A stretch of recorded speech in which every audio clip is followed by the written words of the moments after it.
मुफ्तीए मदनी जमात साडे मदनी भाइयों दी उन्हां दे एक मुफ्ती है।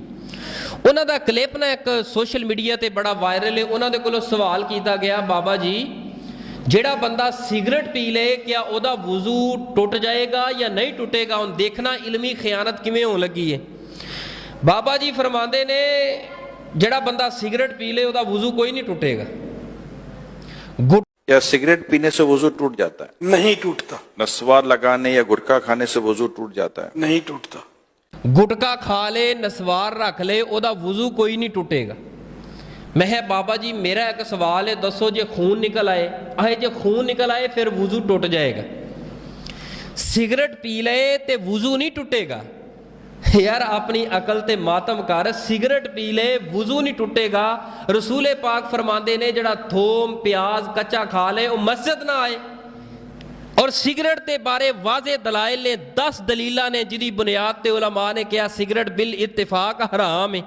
जिवें सिगरेट हराम है नस्वार भी इंज हराम है। जिवें नस्वार हराम है गुटका भी इंज हराम है।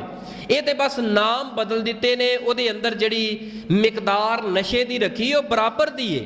उहदी हैयत, उहदी शक्ल, उहदी सूरत, उहदा अंदाज तरीका बदल दिता गया है। जिस तरह शराब नूं हुण कहण लग पे ने विस्की, शराब नूं कहंदे ने दारू, शराब नूं कहंदे ने पानी, थोड़ा जिहा चस्का है शराब ही है, नाम बदल दिता है। बहरहाल लोगों के सामने अखां ते पर्दा पाने वास्ते। लिहाजा ये इलमी खियानत है। इस खियानत के कोलों भी बचना है। ये अमानत और खियानत इसका मफहूम बड़ा तवीलो अरीज है। माल दे अंदर खियानत नहीं करनी, इज्जत अंदर खियानत नहीं करनी, इलम दे मामले अंदर खियानत नहीं करनी, कुरान हदीस पढ़न पढ़ान बयान करन अंदर खियानत नहीं करनी।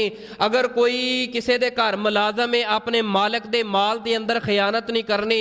यानी पूरी अमानत तो दयानतदारी दे नाल जिहड़ा बंदा जिंदगी बसर करदा है, याद रखना वो बंदा उस बंदे नूं अल्लाह पाक कदी रुसवा नहीं होण देंदे जिहड़ा बंदा अमानत तो दयानत दे कोलों कम लैंदा है। लेकिन हुण नहीं पता चलेगा तुहानूं नाल बैठा बंदा इहदे ढिड विच की है, इहदे दिल विच की चलदा पिया है तहज्जुद गुजार है, तस्बीहात अंदर है नमाजी है, मत्थे ते मेहराब भी है, दाढ़ी भी है, हज ते उमरे भी कीते ने, लेकिन असां जांच पड़ताल नहीं कर सकते ये अमानतदार है या नहीं है। बहरहाल अपनी जिंदगी ते गौर करना चाहिए। जिहड़ा बंदा नमाजी भी है, दाढ़ी भी रखी है और खियानत कर रहा है, वो सिर्फ अवाम दे नाल खियानत नहीं कर रहा बल्कि अल्लाह दी जात दे नाल खियानत कर रहा है। इस दाढ़ी दे नाल खियानत कर रहा है, नमाज दे नाल खियानत करके ये नमाज दाढ़ी इस्लामी लिबादा खौल पा के लोगों को धोखा पिया देंदा है।